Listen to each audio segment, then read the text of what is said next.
देश की सियासत में पिछले कुछ महीने से न्यायपालिका और कार्यपालिका को लेकर कई तरह की बहस चल रही है। जहां बीते दिनों वक्फ संशोधन अधिनियम को लेकर सुप्रीम कोर्ट की टिप्पणी के बाद उपराष्ट्रपति के बयान से शुरू हुई ये चर्चा खत्म होने का नाम नहीं ले रही। वहीं अब बीजेपी के सांसद निशिकांत दुबे ने सुप्रीम कोर्ट के जज को लेकर एक ऐसा बयान दिया है जिसके बाद राजनीति के मैदान में भूचाल सा आ गया है। दुबे के इस बयान के बाद जहां कांग्रेस और विपक्षी दलों ने बीजेपी को घेरा है, तो वहीं बीजेपी ने दुबे के बयान से किनारा कर लिया है। सांसद का बयान आने के बाद जेपी नड्डा ने कहा कि पार्टी का इस बयान से कोई लेना देना नहीं है। दरअसल झारखंड के गोड्डा से आने वाले बीजेपी सांसद निशिकांत दुबे ने हाल ही में कहा था कि देश में धार्मिक युद्ध भड़काने के लिए सुप्रीम कोर्ट जिम्मेदार होगा। बता दें कि बीजेपी में निशिकांत दुबे अपने प्रतिद्वंदियों के खिलाफ मुखरता से बोलने और बेबाकी से विभिन्न मुद्दों पर विपक्षियों की घेराबंदी करने के लिए जाने जाते हैं। दुबे इससे पहले भी कई बार चर्चाओं में रहे हैं, जहां निशिकांत के कारण ही बीते दिनों टीएमसी की सांसद महुआ मोइत्रा की सांसदी चली गई थी। तो आइए जानते हैं कि कौन है ये बीजेपी के फायर ब्रांड नेता निशिकांत दुबे। बचपन से ही आरएसएस की नर्सरी में सींचे गए निशिकांत दुबे का जन्म बिहार के भागलपुर में 28 जनवरी 1969 को हुआ था।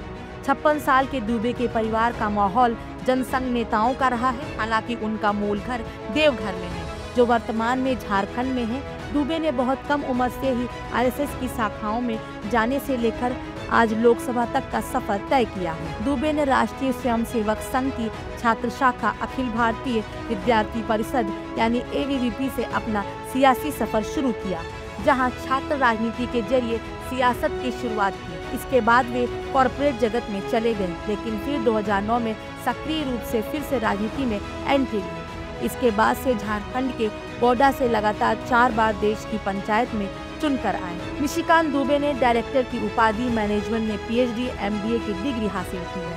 अपनी सियासी पारी से पहले वे एक्सआर ग्रुप में डायरेक्टर के पद पर थे। लोकसभा में संभाल रहे हैं लगातार मोर्चा। मालूम हो कि पिछले कुछ समय से लोकसभा के भीतर दुबे बीजेपी के मुख्य नेताओं में से एक रहे हैं और कई मुद्दों पर विपक्षी दलों को घेरने के लिए बीजेपी ने दुबे को पहली लाइन में रखा है। पिछले साल लोकसभा में महिला आरक्षण विधेयक 2023 पर बहस के दौरान बीजेपी ने मुख्य वक्ता के रूप में निशिकांत दुबे का चयन किया था, जहां उन्होंने पार्टी की ओर से मोर्चा संभाला था। वहीं इससे पहले दुबे चर्चा में तब आए जब बीते फरवरी उन्होंने राहुल गांधी पर जोरदार प्रहार किया था। विपक्ष के नेता के तौर पर राहुल गांधी ने राष्ट्रपति के अभिभाषण पर चर्चा के दौरान पीएम मोदी को लेकर एक बयान दिया था, जिसके बाद विवाद खड़ा हो गया था।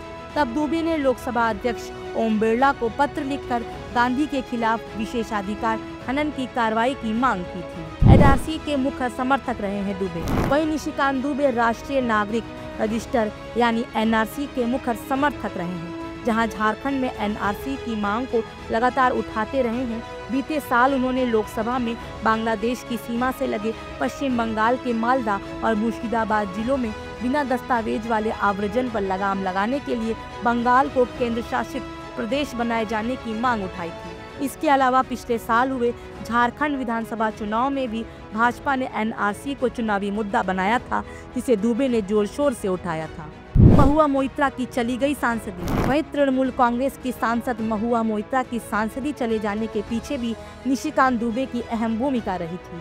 दुबे ने ही 17वीं लोकसभा के सत्र के दौरान सांसद महुआ मोइत्रा के खिलाफ पैसे को लेकर सवाल पूछने के गंभीर आरोप लगाए थे। उन्होंने कहा था कि महुआ ने संसद में सवाल पूछने के लिए बिजनेसमैन दर्शन हीरानंदानी से पैसे और तोहफे लिए थे। इसके बाद लोकसभा स्पीकर में मोइत्रा पर लगे आरोपों की एथिक्स कमेटी से जांच करवाई, जिसमें वह दोषी पाई गई और उन्हें अपनी सांसदी छोड़नी पड़ी थी। ऐसे में अब ये देखना होगा कि देश की सर्वोच्च अदालत पर सवाल उठाने वाले निशिकांत दुबे पर बीजेपी कोई कार्रवाई करेगी या फिर नहीं। इस तरह की और वीडियोस देखने के लिए हमारे YouTube चैनल को सब्सक्राइब करें, बेल आइकन दबाना ना भूलें। यदि आप हमारा ये वीडियो Facebook पर देख रहे हैं तो पेज को लाइक और फॉलो जरूर करें।